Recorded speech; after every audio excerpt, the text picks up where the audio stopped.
distinguished guests, fellow veterans, good morning. My name is Gary Englert, and it is an honor and a privilege for the 12th year in succession to chair the Township's Memorial Day observance. Since the war in Vietnam, the standard overseas deployment for American soldier or Marine to a combat theater of operations has been fixed at 1 year in length. As you contemplate what we ask of our men and women in arms in that year of their lives, please welcome the Tuts Alumni Chorale, who will perform Seasons of Love from Red.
Hour, in cities and towns throughout the United States, there are gatherings such as ours, all honoring those killed in action in defense of our nation. We keep that tradition as well, gathering to remember the 156 sons of West Orange who gave their lives in the wars of the last century. A flag for each of them flanks the dais for today's ceremony.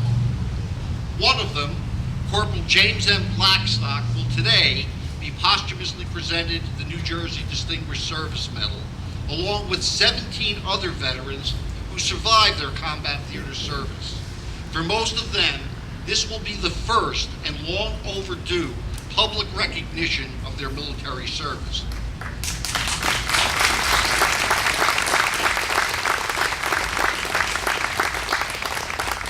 We have chosen to honor them on Memorial Day in concert with our honored dead because each is a veteran and veterans are special. How special, you might ask? Well, in a state where our current population is a bit over 8.7 million people, our veteran population numbers about 484,000. That's a shade less than 6% of the total. Nationally, veterans comprise less than 9% of the population. To paraphrase Winston Churchill, never have so many owed so much to so very few. When this nation called, they answered, leaving home and hearth and loved ones. to be poked and prodded by the obligatory medical exams. They submitted to hours of testing that revealed aptitudes they never dreamed of having, then to be whisked by bus, train, or plane to some military training post that was sure to be strategically located in the middle of a swamp, a desert, or a pine barren. Once there, they adjusted their biological clocks and got used to rising at 5 a.m. They endured the indignities of communal latrines and mess hall dining, 5-mile runs in the dark in combat boots, and trainings and disciplines that would never make them a dime in civilian life. While it didn't kill them, it did make them stronger. And when all was said and done, they had earned the title of soldier, sailor, airman, marine, or Coast Guardsman. Sometime thereafter, they were sentenced harm's way to some distant point on the globe, to be subject to horrendous heat and humidity, torrential rain, swarming dust storms, and often the most bitter cold. A good day would be when they got mail. A bad day would be when they got none.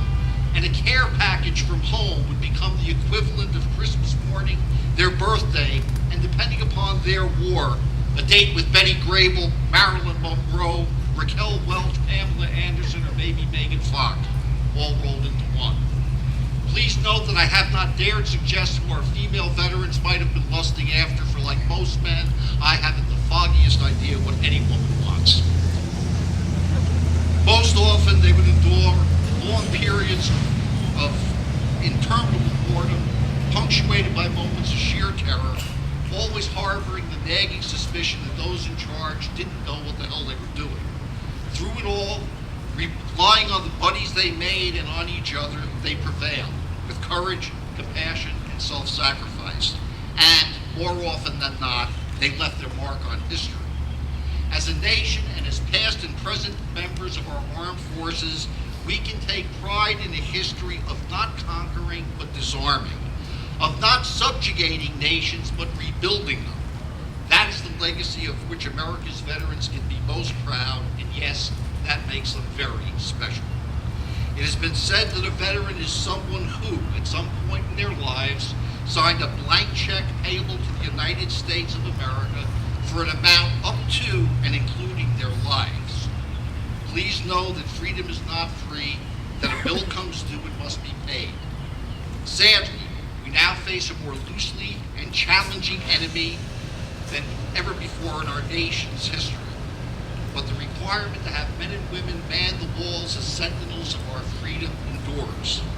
While written in the 18th century, the words of Thomas Paine ring true today as ever. These are the times that try men's souls. The summer soldier and the sunshine patriot will, in this crisis, shrink from the service of their country. But he who stands it now deserves the love and thanks of man and woman. Today, West Orange gives its love and its thanks. Today's event would not be possible without the selfless assistance of a group of volunteers, most who have assisted me for years. I would be remiss if I did not acknowledge them now. First, Deputy Mayor and VFW Post Commander Ralph Panziello.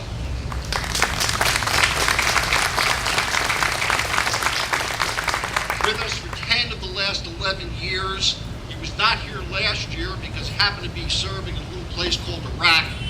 Major Walter Robert Gill.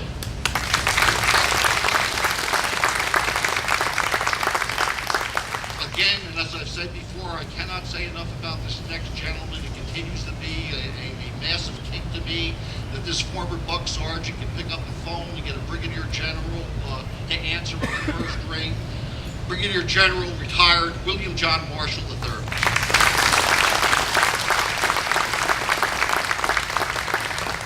When we started this event 12 years ago, in concert with it, we made a determination if we were going to rebuild and regrade our War Memorial Park, which had fallen into disrepair. And the guy that got involved hands-on, that supplied the material and the labor and the design elements, was none other than our mayor-elect, Robert D. Parisi. He's been involved every year for us. My mother, who was a big part of this event and doing the organizing, the legwork with me from the time time it started in 1999 until her death in 2006. I did not know how I was going to replace her. Again, as I've said before, the one way to replace an anal retentive Italian mother is to get an anal retentive Jewish mother. Shari Ann Quirk has been magnificent in picking up the pieces for the last 4 years. I now invite our military liaison, Major Walter Robert Gill, to order the posting of the colors by our color guard, comprised of cadets from the Curtiss Wright Squadron of the Civil Air Patrol, the United States Air Force Auxiliary. Major Gill, all please rise. Officer of the Guard, post the colors. For more years than any of us can remember, the gentleman I am about to introduce has been the single most driving force behind veterans' issues and awareness in West Orange. Please welcome Deputy Mayor and VFW Post Commander Ralph Panciello, and join him as he leads us in the Pledge of Allegiance. Ralph? Present arms.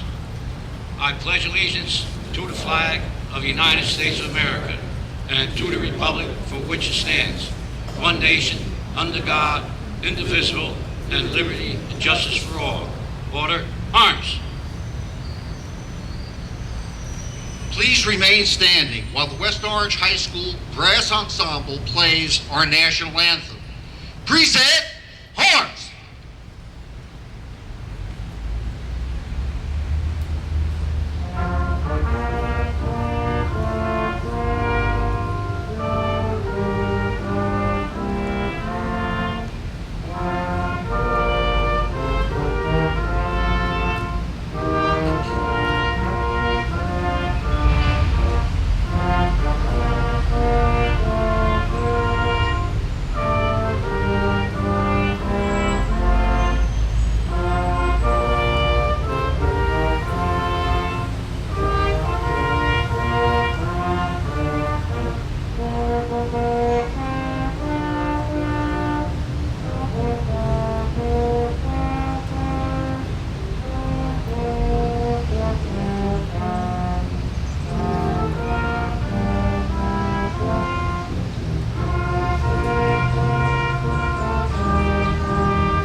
One of them is Monsignor Michael Kelly, a former chaplain in the U.S. Army Chaplains Corps and the headmaster of the Seton Hall Preparatory School. Please welcome and join him in prayer as he offers today's invocation. Monsignor.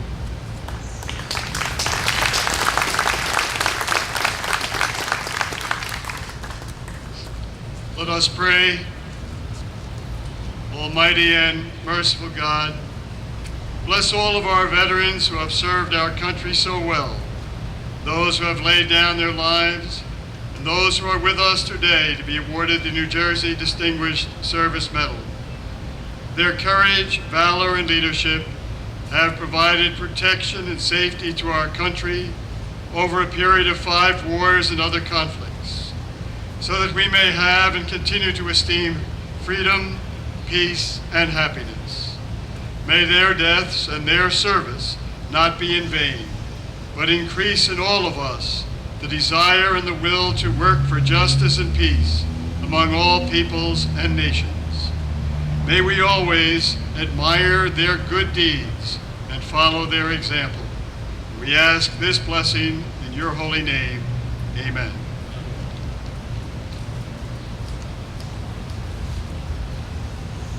Thank you, Monsignor.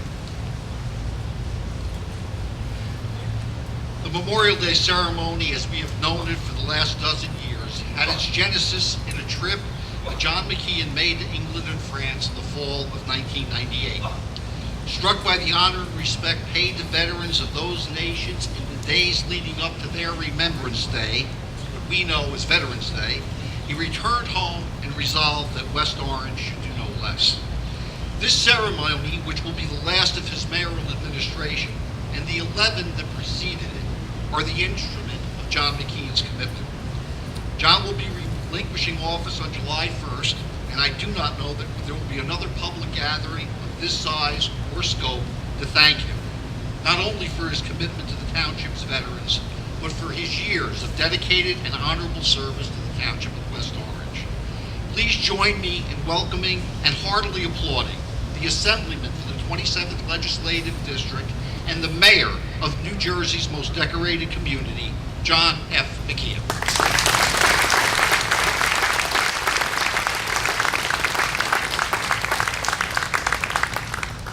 Gary, thank you very much. I too want to just say a brief few thank yous and acknowledgement to the dais, starting with Monsignor Michael Kelly. I wasn't one of the men privileged to go to Seton Hall Prep, but I'm certainly one of the thousands who continue to strive to follow his example. Monsignor Kelly, you're really a treasure to West Orange. God bless you, and thank you for being here.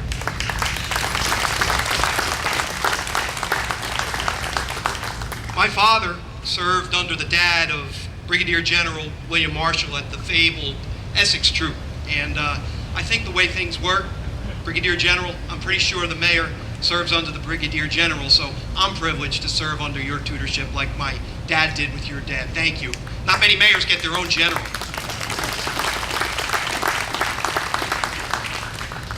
Major Gill, I was teasing you before. I said I knew you when you were a captain. After a year in Iraq, away from his family, he's the true example of what a citizen soldier is. And thank you very, very much for being a part of the West Orange community.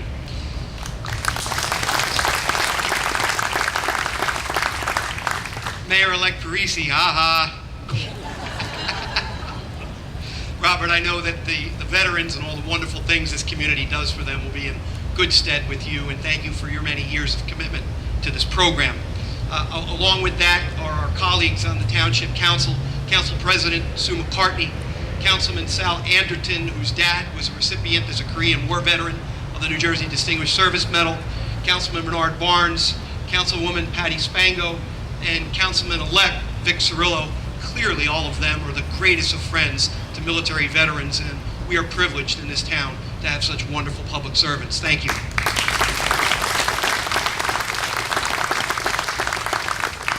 And as the final three, you see our business administrator and police director, Jack Sayers. That Sayers' name may be known to you because the Sayers Glennon Sayers chapter of the VFW, Sayers is his uncle who gave the ultimate sacrifice in World War I. And Jack, to your family and for all your service, thank you.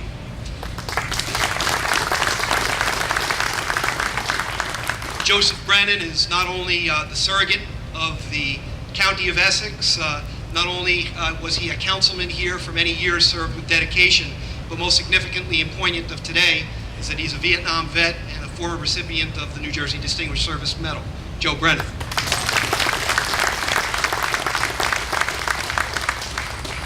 And last but not least, Ralph Pansiello. I can't say enough things. I'll tell you the best way I can put it.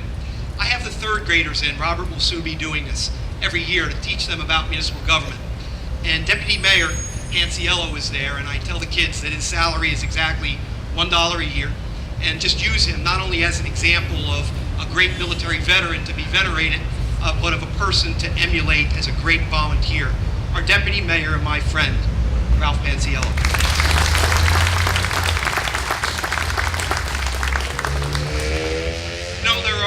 Robert, you're about to find out many joys and vicissitudes of this responsibility of being mayor of this great community. But I tell you in earnest, there's nothing, bar none, that's given me more joy than to stand up here and to say a few words about the veterans about to be honored. Each year, because of time and frankly because of the lack of great stories, if you will, to tell, I've always limited to one. But this year I can't do that. I could speak about each of these 18 individuals and those who are here on their behalf, but I've chosen four. One from the great conflict in Vietnam, another from Korea, and two from World War II. Just to say a few words about relative to why they sit before us today. Captain Robert E. Zimmerman. He served as a platoon leader in the United States Marine Corps in Vietnam.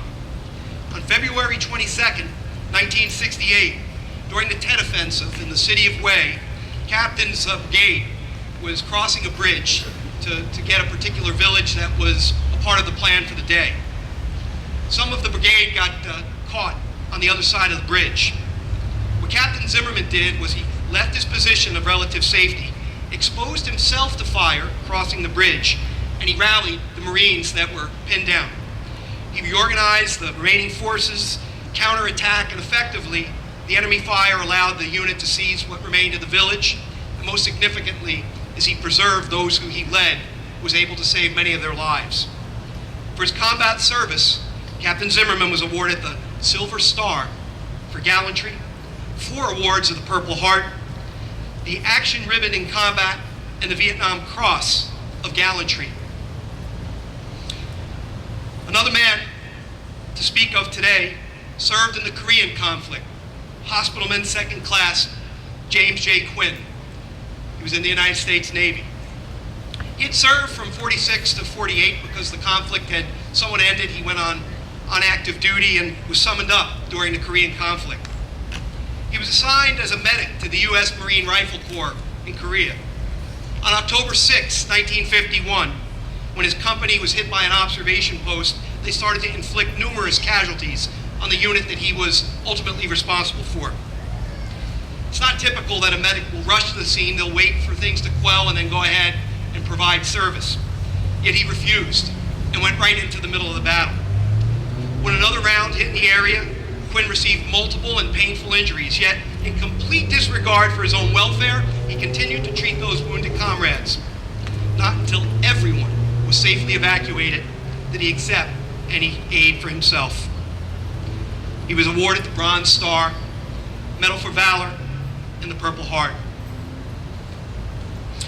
The next gentleman served in World War II.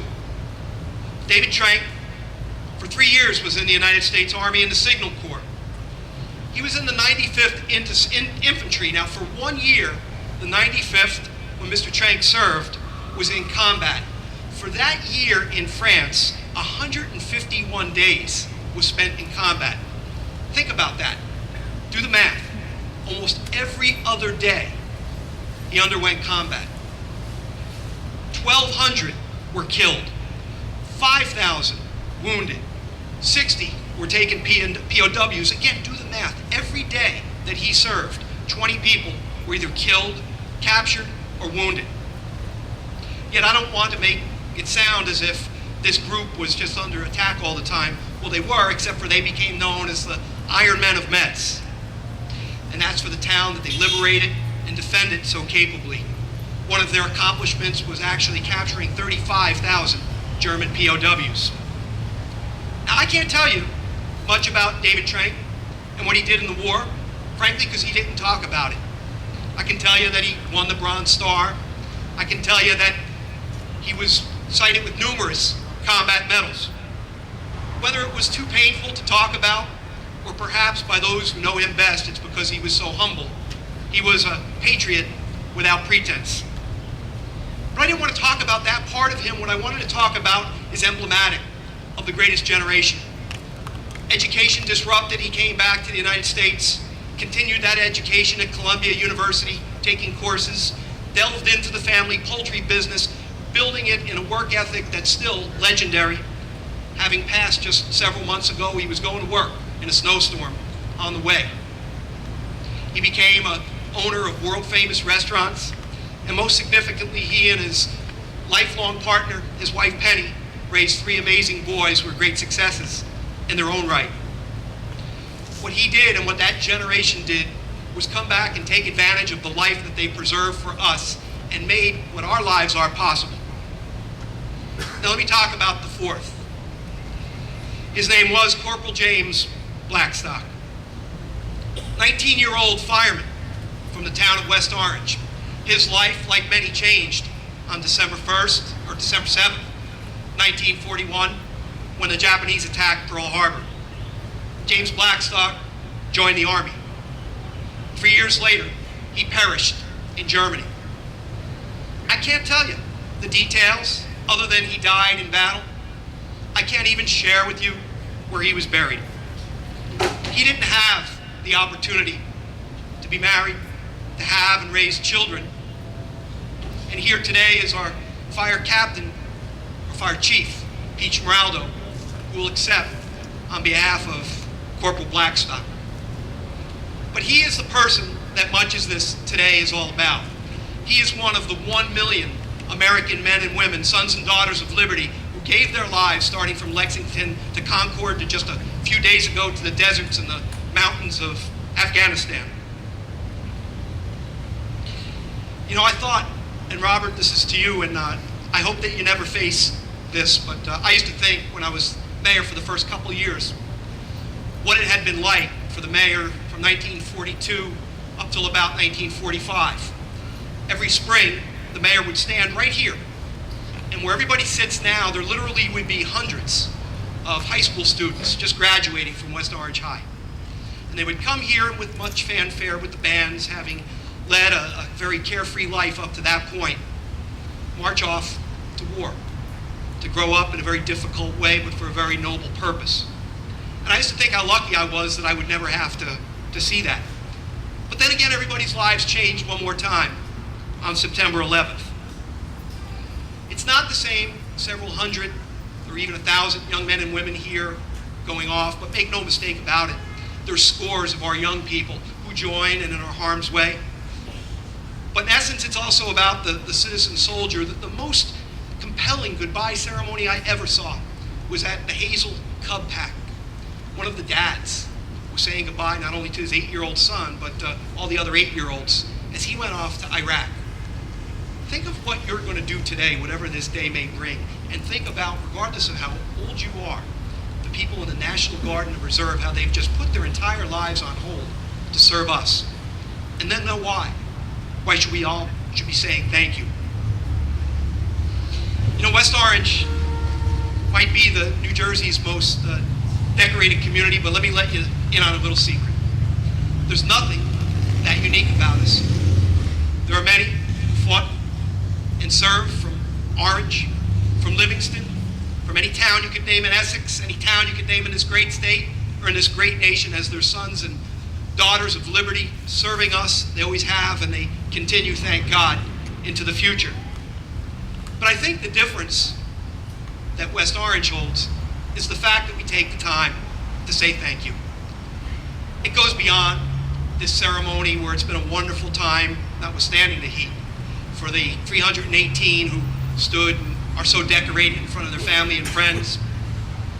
But by one example, over at the Kessler Institute, that great place, we've seen soldiers and sailors, Marines, come in from all over the world.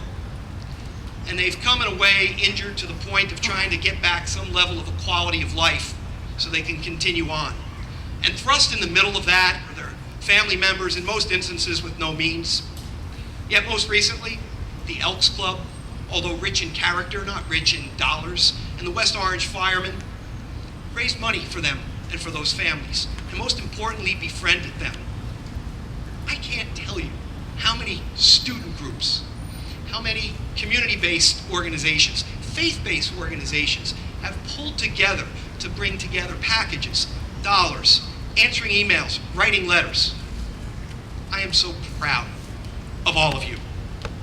And so it's with that not only does West Orange have the moniker of New Jersey's most decorated community, but I like to bestow upon it the moniker of being New Jersey's most appreciative community for its veterans. Congratulations to the honorees. Thank you to all the veterans. God bless this great country. Thank you.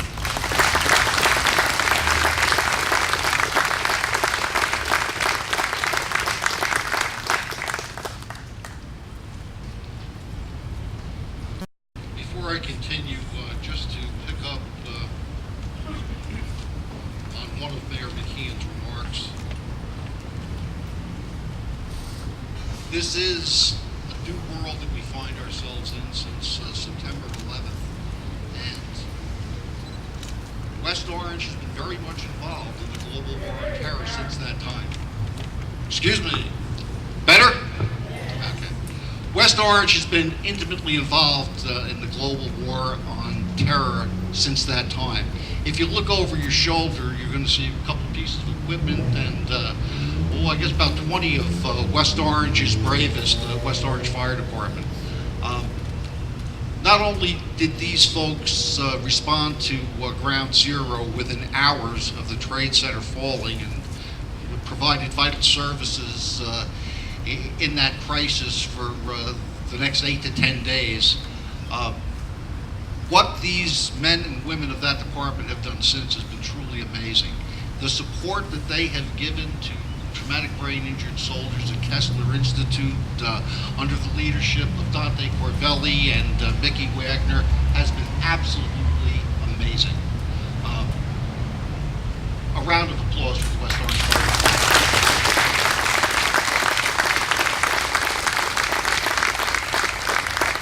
We also should not be surprised that we're honoring 2 of their own today. Currently, there are 550,000 soldiers on active duty with the United States Army. They are led by 308 flag officers, or commonly known as general officers, who comprise less than 1/10 of 1% of the entire force. The implication of such numbers is simple. For the average man or woman in uniform in our armed services, interaction with a general officer is few and far between, and to be decorated by one is an honor indeed. Joining us to make today's presentations for the 11th time in 12 years, please welcome Brigadier General retired William John Marshall III for his own remarks and to review the required military programs. General?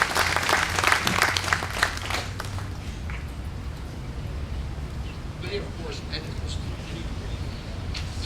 Sheet of blank paper here, folks. I need to congratulate Monsignor Kelly. This has probably been another one of those great days to be a soldier amongst the greatest people that serve our country, our veterans. And he brings us great weather. So, Monsignor, thank you very much.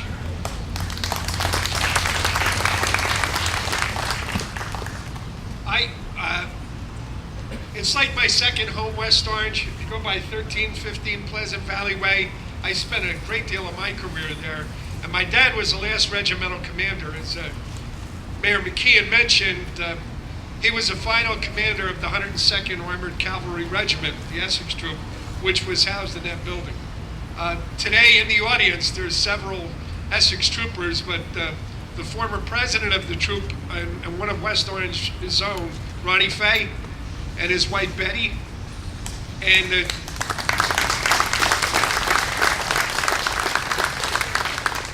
guy who cuts the checks that Gary talks about in support of all of these great veteran organizations, Miles Racehill, who's also a West Orange resident.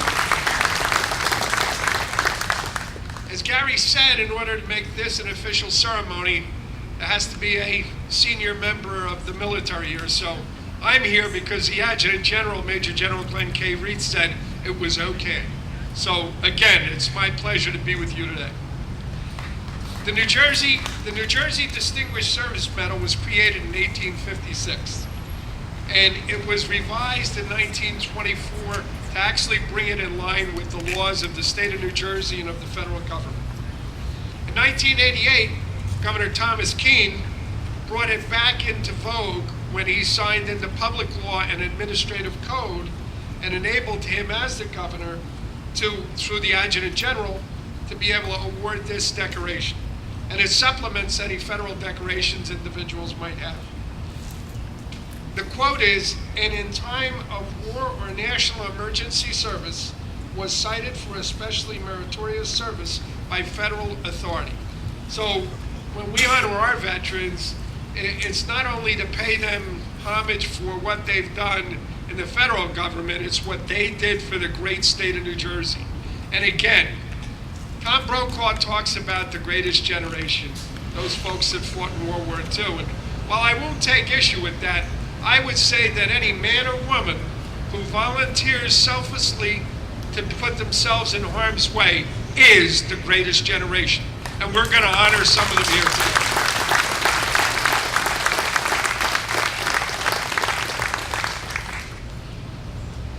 Our honored guests here today are a few of the many men and women from the state of New Jersey who have distinguished themselves through meritorious service in ground or air or sea combat. And it's going to be my honor today to make those presentations. Thank you very much.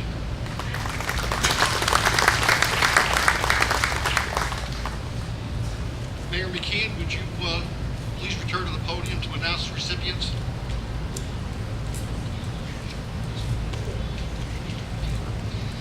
The following individuals will be receiving the New Jersey Distinguished Service Medal with a silver oak leaf cluster. This distinguished signifies that they were awarded a certain high level of decorations equal to or exceeding the Purple Heart during their combat theater service. If you are able, please come forward when your name is called. If not, General Marshall will make the presentation at the seat. Corporal James M. Blackstock. Accepting this posthumous award on Corporal Blackstock's behalf is Chief Pete Schmaraldo of the West Orange Fire Department. Corporal Blackstock is recognized for his meritorious service in giving the ultimate sacrifice to the state and nation while serving in the United States Army in the European, African, Middle Eastern theater during World War II. Hospitalman Second Class James J. Quinn. Accepting his posthumous award on behalf of Hospitalman Second Class Quinn's behalf will be his brother, Clifford Quinn. He is recognized for his individual heroic actions and wounds received while serving in the United States Navy while attached to the United States Marine Corps in the Asiatic Pacific Theater during the Korean War.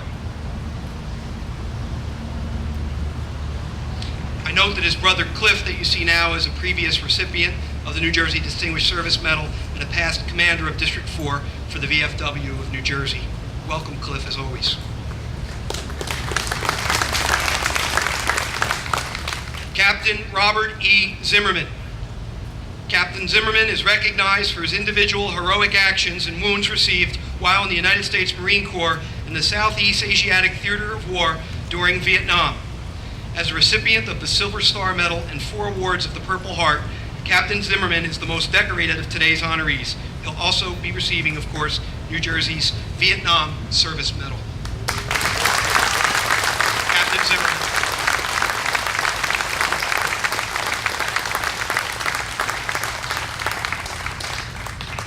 The following individuals will be receiving the New Jersey Distinguished Service Medal for their combat theater service.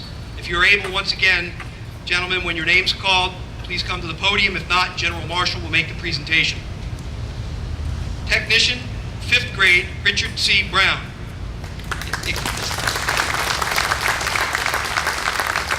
Accepting his posthumous award on behalf of Technician 5th grade Brown is his grandson, Richie Brown. Technician 5th grade Brown is recognized for his meritorious service with the United States Army in the Asiatic Pacific Theater of the War during World War II.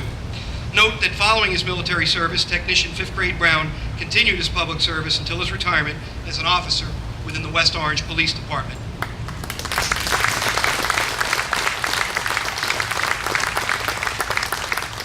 Sergeant Francis J. Capron.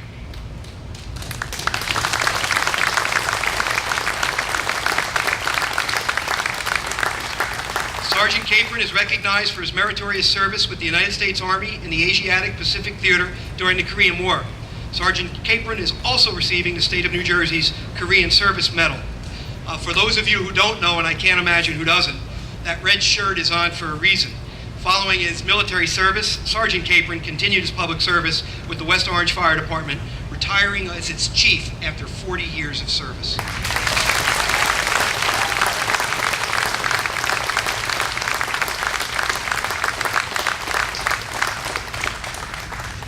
Specialist 4, Joseph Feliciano, Jr.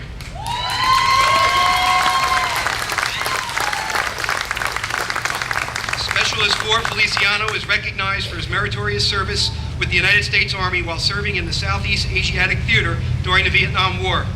He will also be receiving the state of New Jersey's Vietnam Service Medal.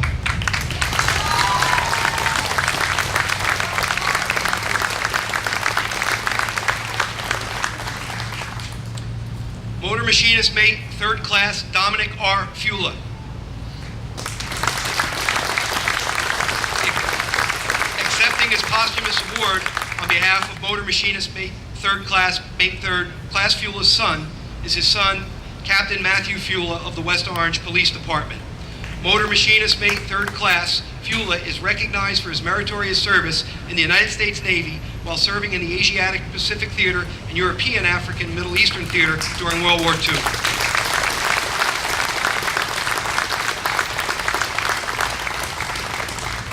First Lieutenant George Foster.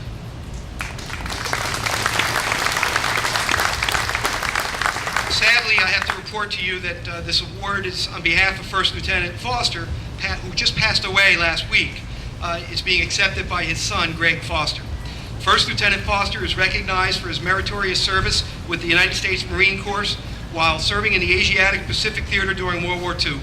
Our sincere condolences to you and your family.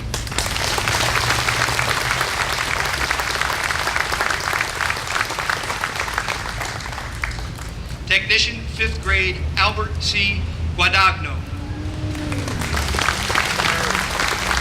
Technician, 5th grade, Guadagno is recognized for his meritorious service in the United States Army in the Asiatic Pacific Theater during World War II.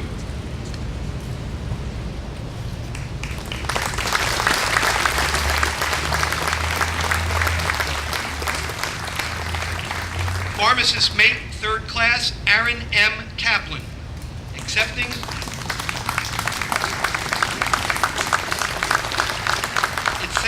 his posthumous award on Pharmacist Mate 3rd Class Kaplan's behalf is his daughter, Judy Weinfeld. The Pharmacist Mate is recognized for his meritorious service within the United States Navy in the Asiatic Pacific Theater during World War II. I note that following World War II, Dr. Kaplan completed college, medical school, and served a tour of duty with the U.S. Medical Corps, receiving a second honorable discharge in 1956. He was also the township physician for many, many years.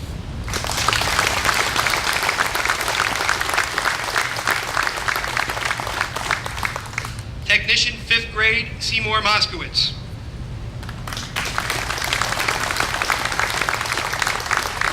Accepting his posthumous award on behalf of Technician 5th grade Moskowitz is his daughter, Karen Fishbein. Technician 5th grade Moskowitz is recognized for his meritorious service within the United States Army in the European, African, Middle Eastern Theater during World War II.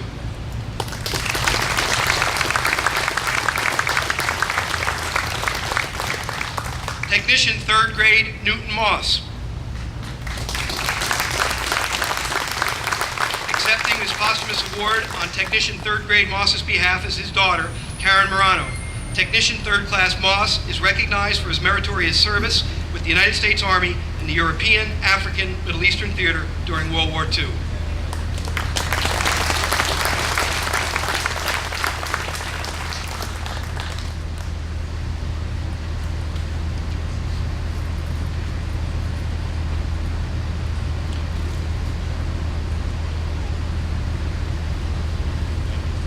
I apparently messed up the name, but we will get that right before we finish it up. I believe Technician 3rd grade Newton Moss was most important, and we did mention him, of course. Sergeant Miguel Santiago.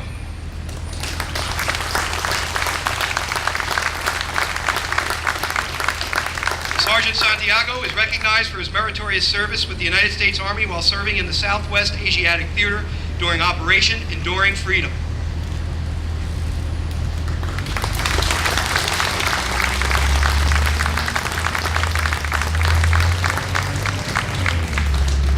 Private 1st Class Edward I. Spencer.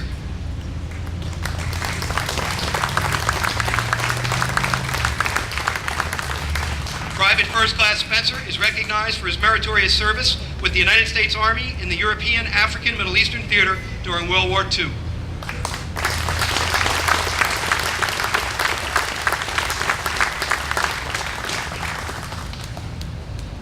Fire Controlman 2nd Class Joseph W. Stock.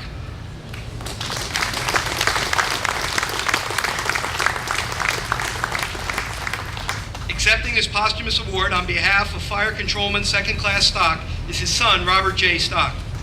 Fire Controlman 2nd Class Stock is recognized for his meritorious service with the United States Army in the Asiatic Pacific Theater during World War II.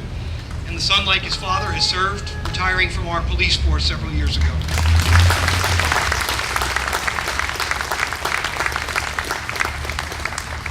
Technician, 5th grade, David Trank.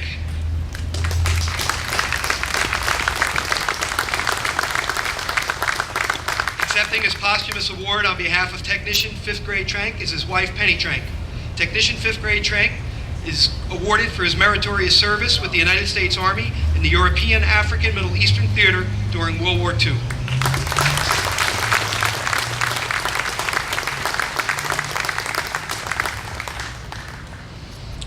Corporal William R. Wagner.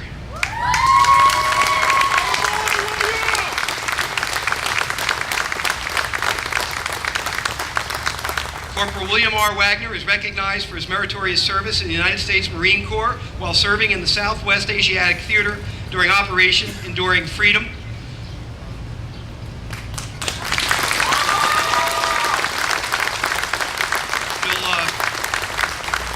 You'll indulge me for one small anecdote as it relates to Corporal Wagner. His mother, Mickey Wagner, herself a military veteran, has been so much involved in supporting the veterans.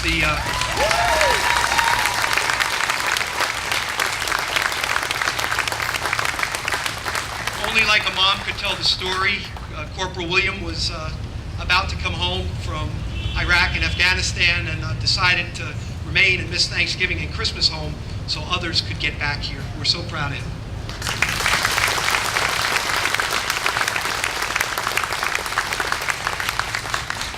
Private First Class, Richard A. Weigel.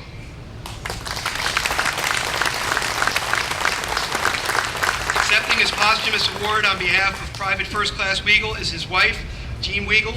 Private First Class Weigel is recognized for his meritorious service in the United States Army in the Asiatic Pacific Theater during the Korean War. Private First Class Weigel will also be receiving the New Jersey Korean Service Medal, and the Weigel family is synonymous with West Orange. Congratulations to them.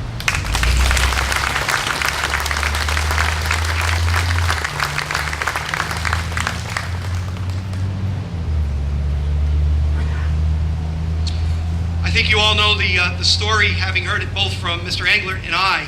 For 10 of the last 12 years, the next individual has volunteered to serve time at this ceremony as the military liaison and aide-de-camp to General Marshall. During last year's ceremony, he was deployed to Iraq with the 50th Infantry Brigade Combat Team, earning the New Jersey Distinguished Medal in the process. It's now our pleasure to publicly present it to him. Major Walter Robert Gill. Major Gill is recognized for his meritorious service with the United States Army while serving in the Southwest Asiatic Theater during Operation Iraqi Freedom. Now, today's 18 West Orange honorees join 300 previous recipients of the New Jersey Distinguished Service Medal and form the largest such group in any New Jersey municipality. On behalf of a grateful township, state, and nation, congratulations to all of them.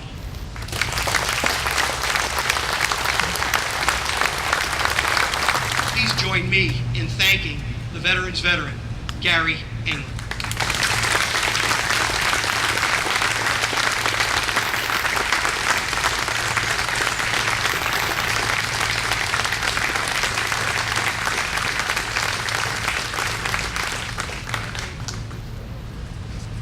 General Marshall would like to make a presentation, and I, as a buck sergeant, must obey, sir.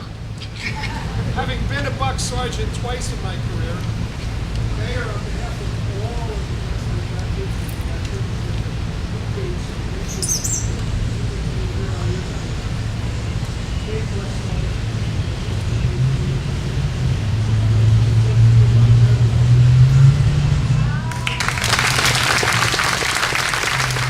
Congratulations to today's honorees in each of the township's 318 recipients of the New Jersey Distinguished Service Medal.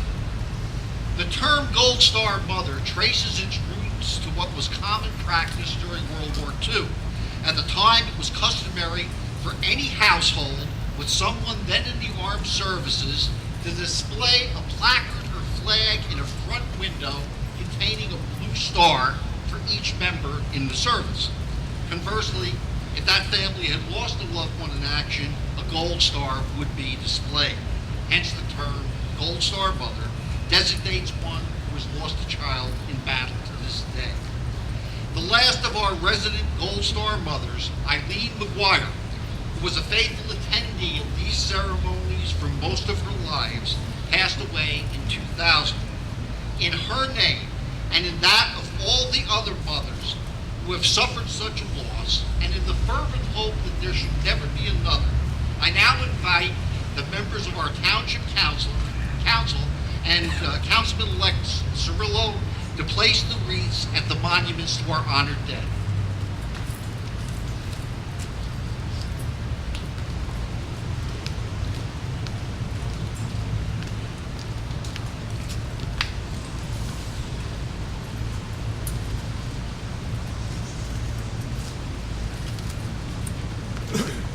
As the group proceeds to the World War Memorial Park, please enjoy the Touch Alumni Chorale's rendition of Amazing Grace.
Present horns.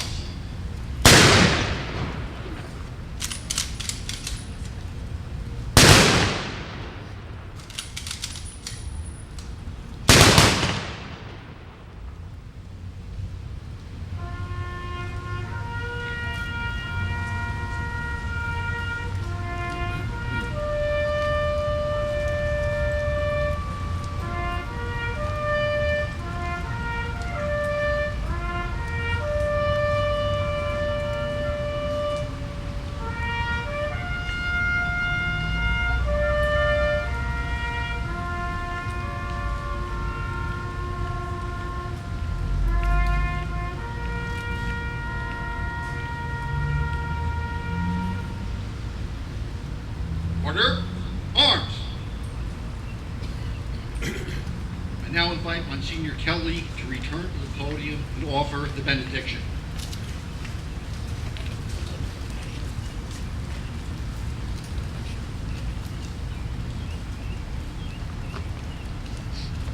Let us pray.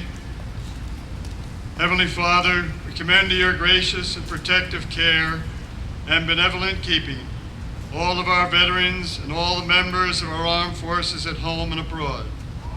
Defend them day by day with your guiding hand and heavenly grace. Encourage them and strengthen them in their trials, temptations, and discouragements. Grant them your abiding presence wherever they may be. May the power of your love enable them to return home safely to all who love them. God of perfect peace, violence and cruelty can have no part with you. May those who are at peace with one another hold fast to the goodwill that unites them. May those who are enemies forget their hatred and be healed. Help us to work without ceasing for that justice which brings true and lasting peace. We ask this blessing in your holy name. Amen.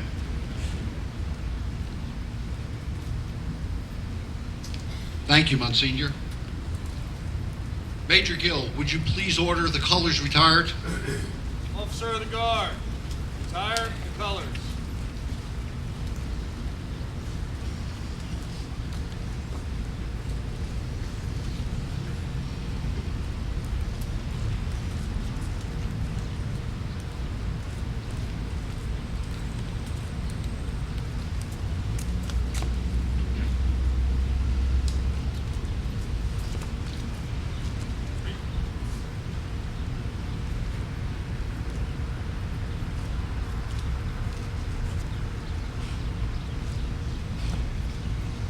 Reset.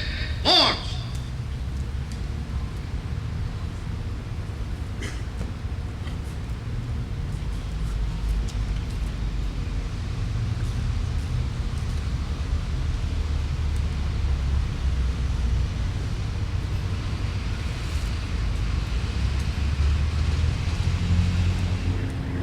Order. Arms. Please be seated. And I'd like a round of applause for the cadets from the First Wright Composite Squadron, United States Civil Air Patrol, the U.S. Air Force Auxiliary, and also for the men and women of the New Jersey Army National Guard who provided our rifle squad today.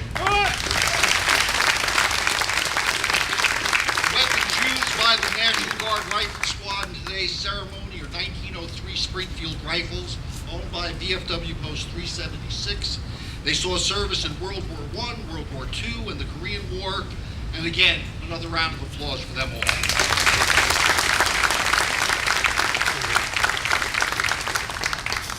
For the best part of 2 decades, Theater Under the Stars, which later morphed into the Battery Factory Theater, enchanted and entertained us with live theatrical performances of both musicals and dramas. While doing so, it also instilled a love of performing and theater arts and sciences among hundreds of children and adults in our community.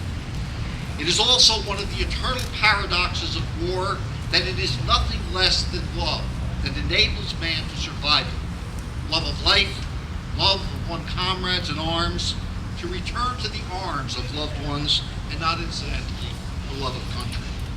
Therefore, it's entirely appropriate for the Tux Alumni Chorale to close our ceremony with What I Did for Love from a chorus line. Again, please welcome Jan Carden, Lynette Shear, Pia Vanderstreet, accompanied by Fran Testa.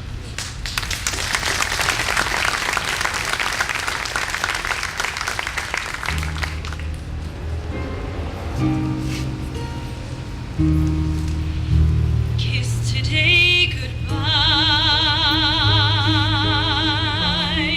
the sweetness and the sorrow. Wish me luck the same to you,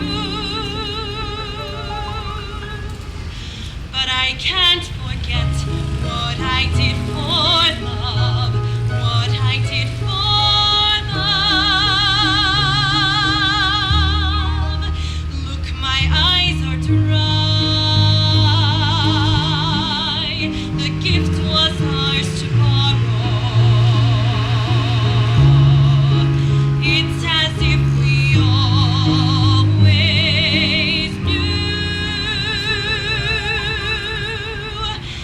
I can't regret what I did for love, what I did for love.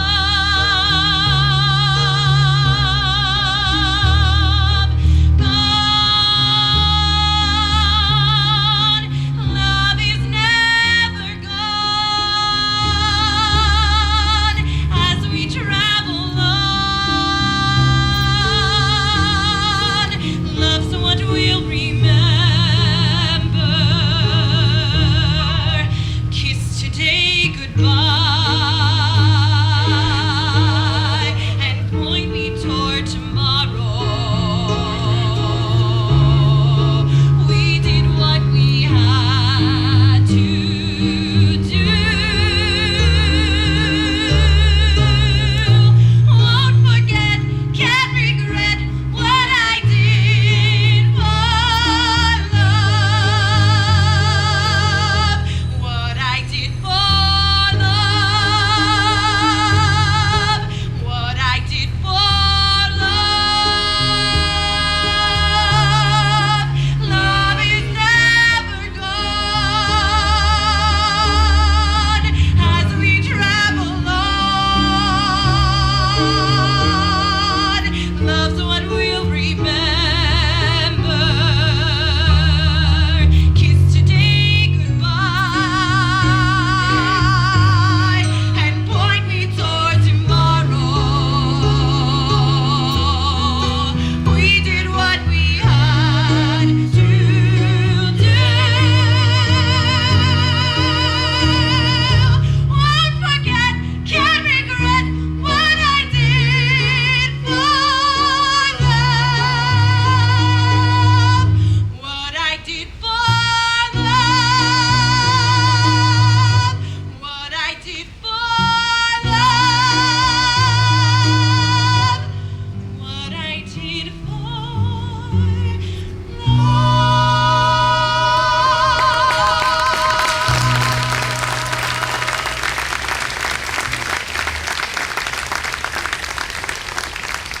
That was truly lovely. Thank you. Thank you. Mickey Wagner, where are you? Mickey, stand up.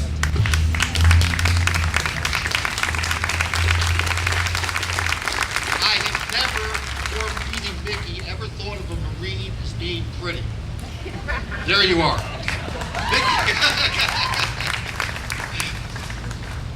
Mickey founded an organization called West Orange Cares that is involved in collecting goods and sending care packages overseas to those in Iraq and Afghanistan. Having been on the receiving end 40 years ago of care packages from home, I can tell you few things mean more to somebody overseas deployed than that kind of help. I want to help Mickey. On June 13th, 2010 at West Orange High School at 2 o'clock, there's going to be a charity softball game. A team comprised of the West Orange Fire Department is going to be playing the Millburn Fire Department to raise money for West Orange Cares. Now, if you happen to have a West Orange Cares t-shirt, ladies, stand up, which can be found at their website online, you get it free. Help this worthy cause. Come out and support our fire department because they support veterans in this community in ways I can never tell you. Thank you very much.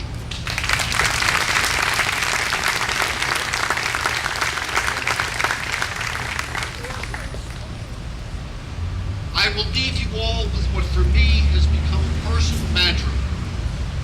War remains the ultimate abomination of humankind, and we as a people must do everything within our power to evolve beyond its necessity. Still, so long as evil and tyranny exist in this world, it will require that good men and women act and bear arms. And we should continue to cherish and honor those who have and those who will. That concludes today's program.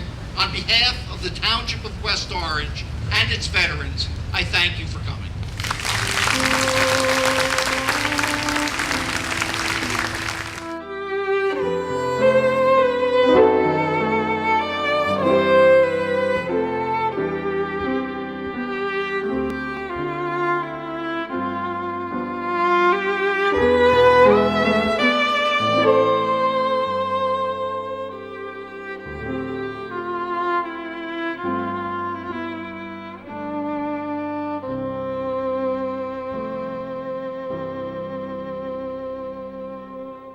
you.